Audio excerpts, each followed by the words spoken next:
Hello space lovers, మనం last time 3i atlas అనే ఒక కొత్త ఇంటర్స్టెల్లర్ కామెట్ గురించి మాట్లాడుకున్నాం. ఇంటర్స్టెల్లర్ అంటే లిటరలీ అదొక ఏలియన్ కామెట్ అని చెప్పుకోవచ్చు. అది మన సౌర వ్యవస్థలోకి ప్రవేశించిన 3వ ఇంటర్స్టెల్లర్ ఆబ్జెక్ట్. అంటే ఎక్కడో సుదూర నక్షత్రం దగ్గర పుట్టి లక్షల సంవత్సరాలు ప్రయాణం చేసి మన ఇంటికి వచ్చింది.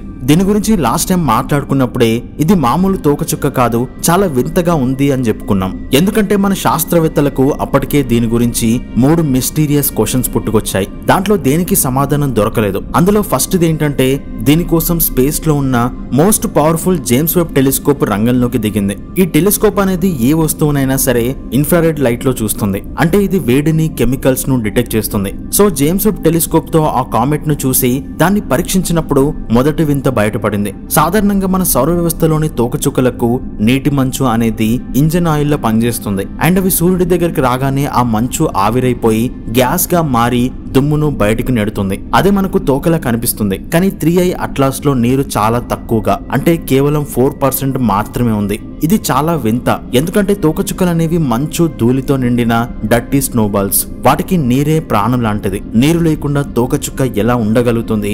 అది ఇంపాసిబుల్. రెండో క్వశ్చన్, నాసా దగ్గర ఉన్న ఇంకొక స్పేస్ టెలిస్కోప్ టెస్ అనే టెలిస్కోప్ ఈ కామెట్ ని ఎప్పుడో రికార్డ్ చేసింది. అంటే అఫీషియల్ గా కనుక్కోవడానికి ముందే, అంటే మనం జూలైలో కనుక్కోవడానికి ముందే మే నెలలోనే టెస్ట్ రికార్డుల్లో ఇది ఉంది. అయితే అప్పుడు ఈ కామెట్ మన జూపిటర్ ఆర్బిట్ కి దూరంగా ఉంది. అంతటి చల్లటి ప్రదేశంలో ఉన్నా సరే మనం ఊహించిన దానికంటే 5 రెట్లు ఎక్కువ బ్రైట్ గా వెలుగుతుంది. అయితే అప్పుడు దానికి అంత శక్తి ఎక్కడిది అనే క్వశ్చన్ వచ్చింది. ఎందుకంటే సాధారణంగా సూర్యుడి వేడి తగిలితే కానీ తోకచుక్కలు ప్రకాశించవు. ఆ దూరంలో సూర్యకాంతి చాలా బలహీనంగా ఉంటుంది. మరి దీనికంత బ్రైట్నెస్ ఎక్కడి నుండి వచ్చింది?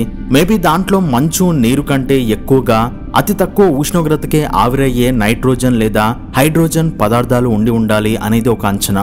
అండ్ మూడో క్వశ్చన్ ఏంటంటే దాని పోలరైజేషన్. అంటే సూర్యుడి నుండి వచ్చిన కాంతి దాని మీద పడి రిఫ్లెక్ట్ అయినప్పుడు ఆ కాంతి ప్రవర్తన మన సౌర వ్యవస్థలో ఉన్న ఏ తోకచుక్కలాగా గానీ ఏ ఆస్ట్రాయిడ్ లాగా గానీ లేదు. దాని నిర్మాణమే పూర్తి భిన్నంగా ఉంది. సింపుల్ గా చెప్పాలి అంటే సూర్యుని నుండి వచ్చే లైట్ అనేది అన్ని యాంగిల్స్ లో వైబ్రేట్ అవుతూ గజిబిజిగా వస్తుంది. అప్పుడు దాన్ని చూసినప్పుడు మనకు ఒక గ్లేర్ ఎఫెక్ట్ లో కనిపిస్తుంది. దీన్ని అన్పోలరైజ్డ్ లైట్ అంటారు. సో ఎప్పుడైతే మనం ఒక సన్ గ్లాసెస్ గానీ ఏదైనా లెన్సెస్ పెట్టుకొని చూస్తామో ఆ గ్లేర్ ఎఫెక్ట్ అనేది పోతుంది. సో అదే విధంగా సూర్యుడి నుండి వచ్చే కాంతి అట్లాస్ కామెట్ చుట్టూ ఉన్న దుమ్ము, ధూళి కణాలపై పడి చెల్లాచెదురై మన టెలిస్కోప్ లను చేరుతుంది. అలా చెదిరినప్పుడు ఆ కాంతి కూడా పోలరైజ్డ్ అవుతుంది. సో దాన్ని బట్టి ఆ లైట్ అనేది ఆ కామెట్ దగ్గర ఉన్న డస్ట్ పార్టికల్స్ మీద ఎన్ని విధాలుగా స్కాటర్ అయింది అనేది కొలుస్తారు. దాంతో ఆ పార్టికల్స్ ఏ సైజ్ లో ఉన్నాయి, వాటి షేప్ ఎలా ఉంది, అండ్ అవి గట్టిగా ఉన్నాయా లేకపోతే మెత్తగా దూదిలాగా ఉన్నాయా, అండ్ అవి ఏ మెటీరియల్ తో తయారయ్యాయి అని తెలుస్తుంది. అయితే మన సౌర వ్యవస్థలో వందలాది తోకచుక్కలను, ఆస్ట్రాయిడ్లను మనం దశాబ్దాలుగా పరిశీలిస్తున్నాం. వాటన్నిటికీ ఒక కామన్ ప్యాటర్న్ ఉంటుంది. వాటి దుమ్ము కణాలు చాలా మెత్తగా, దూదిలాగా ఉంటాయి. అందుకే వాటి నుండి వచ్చే పోలరైజ్డ్ లైట్ అంతా దాదాపు ఒకేలా ఉంటుంది. కానీ 3i అట్లాస్ నుండి వచ్చిన కాంతిని కొలిచినప్పుడు శాస్త్రవేత్తలు షాక్ అయ్యారు. ఎందుకంటే దాని లైట్ రిఫ్లెక్షన్ ప్యాటర్న్ అనేది మన సోలార్ సిస్టమ్ లోని ఏ ఒక్క వస్తువుతోనూ మ్యాచ్ అవ్వడం లేదు. దాని దుమ్ము కణాల నిర్మాణం మనకు పూర్తిగా కొత్తది. మన సోలార్ సిస్టమ్ లోని తోకచుక్క కణాల్లా అవి మెత్తగా, దూదిలాగా లేవు. బహుశా అవి చాలా గట్టిగా ఉండొచ్చు, లేదా వాటి ఆకారం చాలా వింతగా ఉండొచ్చు, లేదా అవి మనకు తెలియని ఏవో పదార్థాలతో తయారై ఉండొచ్చు. అండ్ అట్లాస్ కామెట్ పుట్టిన నక్షత్ర వ్యవస్థలో తోకచుక్కలు ఏర్పడే విధానం మన సౌర వ్యవస్థలో ఉన్న దానికంటే పూర్తిగా డిఫరెంట్ గా ఉంది. అక్కడ దుమ్ము కణాలు ఏర్పడే పద్ధతి వేరు కావచ్చు. అందుకే ఇవి మనకు ఏలియన్ లాగా కనిపిస్తుంది. అందుకే ఇది మరో ప్రపంచం నుండి వచ్చిన సైంటిఫిక్ శాంపిల్ గా చూస్తున్నారు. అయితే ఈ 3 పజిల్స్ ని ఎలా అర్థం చేసుకోవాలా అని శాస్త్రవేత్తలు తలలు పట్టుకుంటున్న లోపే ఈ కథ ఊహించని మలుపు తిరిగింది. ఇదొక సైన్స్ మిస్టరీ నుండి సస్పెన్స్ థ్రిల్లర్ లా మారిపోయింది. ముందు చెప్పుకున్న ఆ పాత ప్రశ్నలు ఇప్పుడు చిన్నవిగా కనిపిస్తున్నాయి. ఎందుకంటే ఇప్పుడు మన ముందు 3 కొత్త భయంకరమైన ఆధారాలు వచ్చి పడ్డాయి. ఇవి కేవలం ప్రశ్నలు కావు, అవి యూనివర్స్ మీద మనకున్న అండర్స్టాండింగ్ కే ఒక సవాలు విసురుతున్న ఆధారాలు. అందులో మొదటిది యాంటీ టెయిల్. అంటే సాధారణంగా ఒక తోకచుక్కకు తోక ఎటువైపు ఉంటుందో మనందరికీ తెలుసు. సూర్యుని నుండి వచ్చే radiation pressure and solar wind అనేది ఆ తోకచుక్క నుండి వెలువడే దుమ్మును, గ్యాస్ ను ఎప్పుడూ సూర్యుడికి వ్యతిరేక దిశలోనే అంటే వెనక్కి నెట్టేస్తాయి. అందుకే తోకచుక్క సూర్యుడి వైపు వస్తున్నా సరే, సూర్యుడి నుండి దూరంగా వెళ్తున్నా సరే దాని తోక మాత్రం ఎల్లప్పుడూ సూర్యుడికి ఆపోజిట్ లోనే ఉంటుంది. ఇది భౌతిక శాస్త్ర నియమం. కానీ 3i అట్లాస్ విషయంలో శాస్త్రవేత్తలు చూసింది నమ్మలేని నిజం. అదేంటంటే ఈ కామెట్ కి వెనక వైపు తోక ఉంటుంది. అది నార్మలే, కానీ దానికి సూర్యుడికి ఎదురుగా అంటే ముందు వైపు కూడా ఒక లైట్ వెయిట్ లో ఉండే తోక కనిపించింది. దీన్నే యాంటీ టెయిల్ అని పిలుస్తున్నారు. ఇది చూసి సైంటిస్టులు షాక్ అయ్యారు. అండ్ ఇది ఎలా పాసిబుల్ అవుతుంది? ఎందుకంటే ఒక కామెట్ కి తోక ఎప్పుడైనా సరే వెనక వైపు మాత్రమే ఉంటుంది. సూర్యుడి గ్రావిటీని తట్టుకొని ఒక కామెట్ యొక్క తోక అనేది ముందు భాగంలో ఎప్పుడు కూడా ఫామ్ అవ్వదు. అండ్ ఇది భౌతిక శాస్త్ర నియమాలను పూర్తిగా వయలేట్ చేయడం లాంటిది. అలాగే ఫస్ట్ దీన్ని చూడగానే ఇది ఒక ఆప్టికల్ ఇల్యూజన్ ఏమో అనుకున్నారు. కొన్నిసార్లు భూమి, తోకచుక్క, సూర్యుడు ఒకే స్ట్రైట్ లైన్ మీదకి వచ్చినప్పుడు మన యాంగిల్ వల్ల వెనక ఉన్న తోక ముందు ఉన్నట్లు కనిపించవచ్చు. కానీ డేటాను పరిశీలించినప్పుడు శాస్త్రవేత్తలు ఇది ఇల్యూజన్ కాదని కన్ఫర్మ్ చేశారు. నిజంగానే ఆ వస్తువు నుండి కొంత పదార్థం సూర్యుడి వైపు వెలువడుతోంది. అండ్ ఒక నేచురల్ కామెట్ అనేది ఎప్పటికీ ఇలా ప్రవర్తించదు. మరి దీనికి కారణం ఏంటి? ఇది నేచురల్ కామెట్ కాకపోతే దీనికి సొంతంగా శక్తి ఉందా? సూర్యుడి గురుత్వాకర్షణకు, సోలార్ విండ్ కి వ్యతిరేకంగా పనిచేయగల ఒక ఇంజన్ ఏమైనా దీనికి ఉందా? అండ్ మనం చూస్తున్న ఆ యాంటీ టెయిల్ అనేది దానికున్న ఇంజన్ నుండే వెలువడుతుందా అనే ప్రశ్న క్రియేట్ అవుతుంది.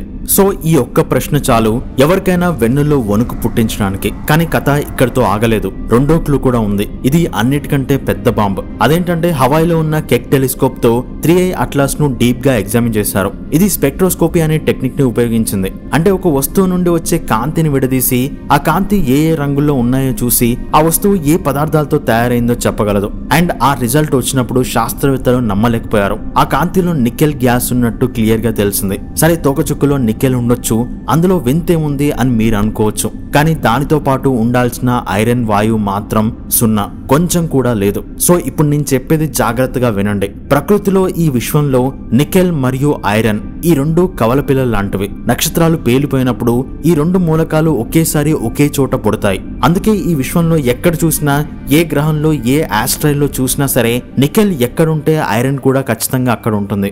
వాటిని ప్రకృతిలో వేరు చేయడం అసాధ్యం. కానీ 3i అట్లాస్ మాత్రం కేవలం నికెల్ ను మాత్రమే విడుదల చేస్తుంది, ఐరన్ ను కాదు. ఇలా జరగడానికి ఒకే ఒక్క మార్గం ఉంది. అది ఇండస్ట్రియల్ ప్రాసెస్. మనుషులమైన మనం ఫ్యాక్టరీలలో నికెల్ ను, ఐరన్ ను వేరు చేస్తాం. అత్యంత స్వచ్ఛమైన నికెల్ మిశ్రమ లోహాలను తయారు చేస్తాం. ఎందుకంటే ఈ స్వచ్ఛమైన నికెల్ మిశ్రమ లోహాలు హై టెంపరేచర్ ని తట్టుకోగలవు. అందుకే మనం వాటిని రాకెట్ ఇంజన్ పార్ట్స్ లో, జెట్ టర్బైన్లలో వాడతాం. ఒక సహజ వస్తువులో ఐరన్ లేకుండా కేవలం నికెల్ దొరకడం అనేది అసాధ్యం. ఇది ప్రకృతిలో మనకు తెలిసినంత వరకు ఎప్పుడూ ఎక్కడా జరగలేదు. సో ఇప్పుడు చెప్పండి, ఈ కథ ఎంత సీరియస్ గా మారిందో. సో ఇదొక నార్మల్ తోకచుక్క కాకపోతే మరేంటి? అండ్ ఇక్కడితో అయిపోలేదు.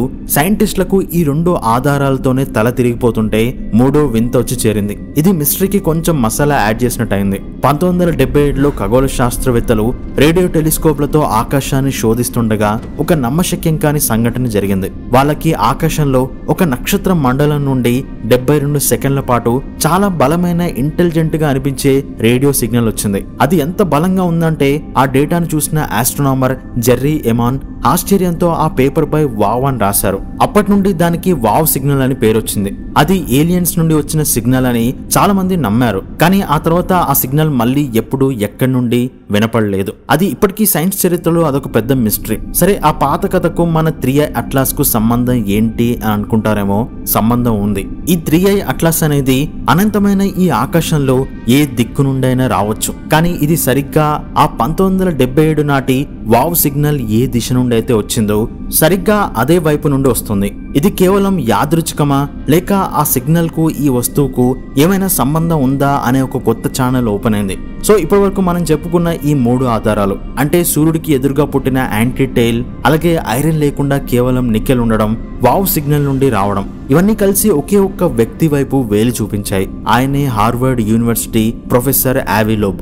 దీంతో మళ్ళీ వార్తల్లోకి వచ్చాడు. ఆయన గతంలో 2017లో వచ్చిన ఓమువామాను కూడా ఒక ఏలియన్ స్పేస్ షిప్ అని వాదించి సంచలనం సృష్టించిన వ్యక్తి. చాలా మంది శాస్త్రవేత్తలు ఆయన వాదనను కొట్టిపారేసినా ఆయన మాత్రం తన వాదనకే కట్టుబడి ఉన్నారు. ఇప్పుడు 3i అట్లాస్ దొరకడంతో ఆవిలోబ్ తన వాదనను రెట్టింపు చేశాడు. మెయిన్ గా ఆ కామెట్ లో నీరు తక్కువగా ఉండడం, అలాగే దూరంగా ఉన్నప్పుడే బ్రైట్ గా వెలగడం, అండ్ దాని కాంతి ప్రవర్తన వింతగా ఉండడం, వీటితో పాటు దానికి యాంటీ టెయిల్ ఉంది. బహుశా అది ఇంజన్ కావచ్చు. దాంట్లో ఇండస్ట్రియల్ మెటీరియల్ నికెల్ ఉంది. అది వావ్ సిగ్నల్ దిశ నుండి వస్తుంది. ఇవన్నీ చూసి ఆవిలోబ్ చాలా గట్టిగా చెప్తున్నది ఏంటంటే ఇది సహజమైన తోకచుక్క కాదు, ఇదొక టెక్నాలజికల్ ఆబ్జెక్ట్. ఇది మరో నాగరికత పంపిన ఏలియన్ ప్రోబ్, అంటే ఒక పెద్ద శాటిలైట్ లాంటిది అని అంటున్నాడు. శాటిలైట్ అయితే అందులో ఏలియన్స్ ఉండాల్సిన అవసరం లేదు, జస్ట్ అది యూనివర్స్ లో ఏలియన్స్ ఉన్నారా లేదా అని వెతకడానికి పంపిస్తారు. సో అలాంటిదే ఇది అని అంటున్నాడు. ఆయన అంతటితో ఆగలేదు, ఇంకొక అడుగు ముందుకేసి ప్రపంచానికి ఒక హెచ్చరిక కూడా జారీ చేశాడు.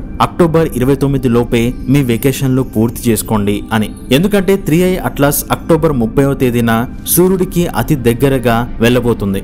ఆవిలోబ్ బలంగా నమ్ముతున్నది ఏంటంటే ఆ టైంలో అది ఓబెర్తో మాన్యూవర్ చేసే అవకాశం ఉంది.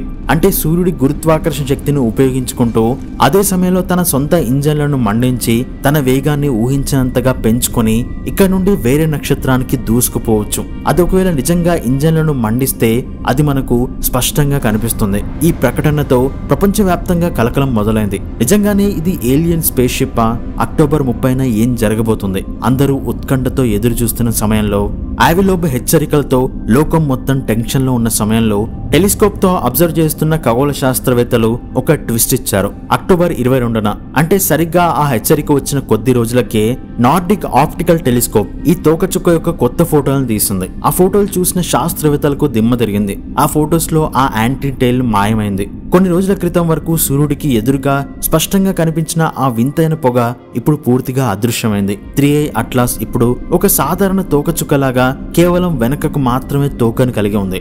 దీని గురించి ఖగోళ శాస్త్రవేత్తలు ఇచ్చిన ఎక్స్ప్లెనేషన్ ఏంటంటే అది ఇంజన్ కాదు, అది బహుశా ఒక ఫ్రాగ్మెంటేషన్ ఈవెంట్. అంటే ఆ తోకచుక్క సూర్యుడి వేడికి దగ్గరవుతున్నప్పుడు దానిలోని ఒక పెద్ద మంచు ముక్క లేదా రాయి పగిలిపోయి ఉండొచ్చు. ఆ పేలుడు కారణంగా కొంత దుమ్ము కానీ ధూళి తాత్కాలికంగా ఎదురు దిశలో చిమ్మింది. అదొక టెంపరరీ ఈవెంట్ మాత్రమే అని చెప్తున్నారు. ఈ ఒక్క దెబ్బతో ఆవిలోబ్ యొక్క ఇంజన్ థియరీ, ఓబెర్త్ మాన్యూవర్ ఇలాంటివన్నీ ఇప్పుడు క్వశ్చన్ మార్క్ అయిపోయాయి. అంటే ఆ కామెట్ సూర్యుడి దగ్గరికి వెళ్ళాక ఎలా అయినా దాని స్పీడ్ ని పెంచుకోవచ్చు. ఎందుకంటే లాస్ట్ టైం తోకచుక్క వచ్చినప్పుడు కూడా అలానే వెళ్ళింది. కాబట్టి ఈసారి దానికి ఏమైనా ఇంజన్స్ ఉంటే కనిపిస్తాయి అనుకున్నారు. సో చెప్పలేం, అక్కడ ఏదైనా జరగవచ్చు. ప్రస్తుతానికి యాంటీ టెయిల్ మిస్టరీ వీడింది. ఓకే, అది ఇంజన్ కావచ్చు కాకపోవచ్చు, కానీ ఆ నికెల్ సంగతి ఏంటి? ఐరన్ లేకుండా ఒంటరిగా దొరికిన ఆ ఇండస్ట్రియల్ నికెల్ సంగతి ఏంటి? ఈ ఒక్క ప్రశ్నకు మాత్రం ఆవిలోబ్ దగ్గర కాదు, మెయిన్ స్ట్రీమ్ సైన్స్ దగ్గర కూడా ఇప్పటికీ సమాధానం లేదు. ఫ్రాగ్మెంటేషన్ ఈవెంట్ జరిగిన నికెల్ ఎందుకు వచ్చింది, ఐరన్ ఎందుకు రాలేదు అని దానికి వివరణ దొరకలేదు. వావ్ సిగ్నల్ నుండి రావడం అనేది యాదృచ్ఛికమే అని కొట్టిపారొచ్చు. కానీ ఆ నికెల్ మిస్టరీ మాత్రం 3i అట్లాస్ ను ఇప్పటికీ ఈ సౌర వ్యవస్థలో అత్యంత వింతైన వస్తువుగా నిలబెడుతుంది. మనం చూస్తున్న ఈ 3i atlas 99.99% alien space ship కాదు. ఆవిలోబ్ చెప్పింది తప్పు కావచ్చు, కానీ అది మనకు చెప్తున్న విషయం అనేది అంతకంటే పెద్దది. అది మనకు ఒక సత్యాన్ని గుర్తు చేస్తుంది. ఈ విశ్వం గురించి మీకు తెలిసింది చాలా తక్కువ. నాలాంటి వస్తువులు ఈ విశ్వంలో ఉన్నాయి. నేను పుట్టిన నక్షత్ర వ్యవస్థలో భౌతిక పరిస్థితులు పూర్తిగా భిన్నంగా ఉన్నాయి. బహుశా అక్కడ ఐరన్ లేకుండా నికెల్ ఏర్పడే ప్రక్రియ ఏదో ఉండి ఉండొచ్చు. నేను పుట్టిన చోట నీరు అరుదు కావచ్చు, కార్బన్ డైఆక్సైడ్ ఎక్కువ. నేను పుట్టిన చోట ధూళి కణాలు మీ భౌతిక శాస్త్రానికి అర్థం కాని విధంగా తయారవుతాయి అని చెప్తుంది. అండ్ ఇది ఏలియన్ టెక్నాలజీ కాదు, ఇదొక కొత్త సైన్స్ గురించి మనకు చెప్తుంది. ఇది మన సౌర వ్యవస్థ అనే చిన్న గూడు నుండి బయటకొచ్చి చూడమని చెప్తున్న ఒక మెసేజ్ లాంటిది. మరో నక్షత్ర వ్యవస్థ నుండి మనకు ఫ్రీగా దొరికిన ఒక శాంపిల్ లాంటిది. ఈ కామెట్ ఇప్పుడు సూర్యుడి వెనకకు వెళ్ళిపోయింది. డిసెంబర్లో అది మళ్ళీ మనకు కనిపిస్తుంది. అప్పుడు మన టెలిస్కోప్లు దాన్ని మళ్ళీ పరీక్షిస్తాయి. బహుశా అప్పుడు ఈ నికెల్ రహస్యం వీడుతుందేమో, లేదా ఇంకేమైనా కొత్త రహస్యాలు బయటపడతాయేమో వేచి చూడాలి. సో దీని గురించి మీరేమనుకుంటున్నారు అనేది కింద కామెంట్ చేయండి. అండ్ వీడియో నచ్చితే తప్పకుండా లైక్ చేయండి. అలాగే మన ఛానల్కి హైప్ ఇవ్వండి. అలాగే మన ఛానల్లో జాయిన్ అయ్యి ఛానల్కి సపోర్ట్ చేస్తున్న మెంబర్స్ అందరికీ thank you so much. So ఇది ఈ వీడియోలోని ఇన్ఫర్మేషన్. మరొక వీడియోతో మళ్ళీ కలుద్దాం. Thanks for watching.